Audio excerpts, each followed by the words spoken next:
So this next one, pretty awesome one. And you guys will not believe how big these guys will get.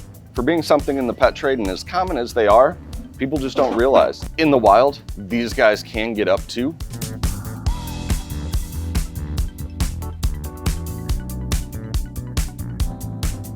Welcome to Tye-Dyed Iguana. I'm Eric, and today I'm going to show you guys some awesome fish. We got some really cool stuff in this week, so some really awesome kind of big things that usually don't come in as big as they do.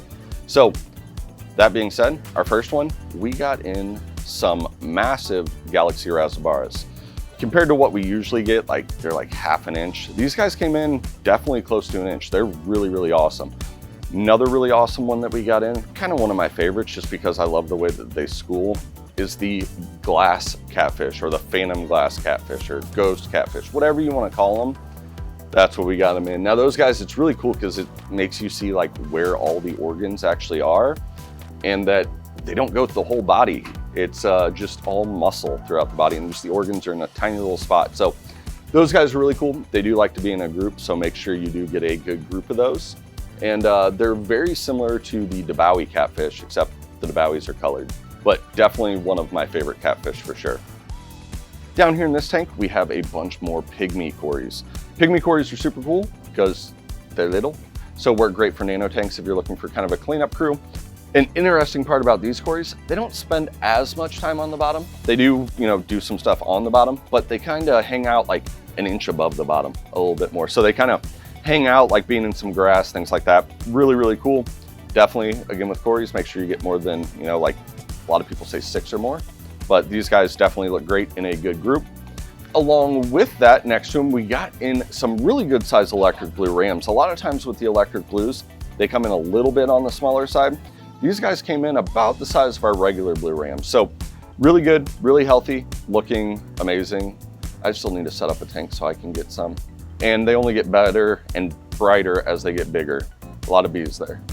Another really awesome one. And the reason I say awesome is just because I love watching the males kind of show off to each other. So those males are the black phantom males. Black phantom tetras, a lot of people don't really see them as a very beautiful fish. They just see a black kind of silver tetra, which a lot of tetras are just black and silver. These guys actually get some really awesome like reds to them and get some really awesome colors as they mature. So that is definitely a really cool one to check out.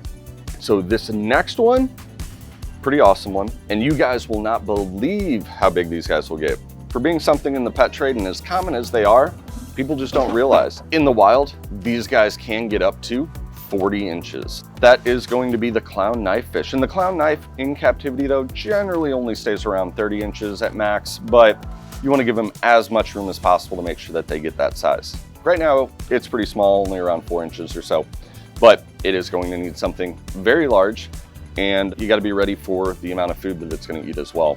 These guys eat very similar to a bass, so their mouth opens up really massive and they just suck whatever in. So really, really cool. Really, really big, really, really awesome. All right, and just because I talked about them earlier, these here are the Tye-Dyed cats. Now, you can see how awesome they are schooling together and pretty well, they look almost identical to those glass cats, but they're colored. So just wanted to hit on those really quick. And then down here, we got in some really, really nice blue rams again. They came in a great size with some great color this week. So that is definitely an awesome one. Now down here, we have a really awesome one. And generally I only try to get these guys in the spring, summer months, just because they are kind of certain type of people need them for big ponds. Now that is the Chinese hyphen-banded shark. Those guys, they're really cool. Right now they look really awesome. They get white and black banding. As they do mature, they get a more brown and some will retain the banding, some won't. But definitely a really, really awesome fish. It does get a big size, so you're not gonna put it in those little half barrel ponds you have at home. That's definitely something you're gonna need for a bigger pond. They can get up to at least 10 inches. I feel like that's even small for them. I've seen some that get really, really nice and big, but they keep that cool, super tall fin. One of the fish that's in here I really actually love, I feel like it's underappreciated for sure, and that is going to be the diamond tetras. Now the diamond tetra, again, it's one of those silver fish, but If you have some really nice strong lighting, you're gonna get those guys to twinkle. They got some really awesome scales that just sparkle under some bright lights. Look really, really awesome. All right, guys, so that's gonna be it for the fish this week. But if you guys wanna see something in here that has been on kind of your fish bucket list, make sure you drop that down in the comments. And then I need you guys to like and subscribe so you can see if we actually get those fish in next week. Make sure you guys stay tuned though. We will have some awesome fish next week, I'm sure. So we want you guys to come back and see that.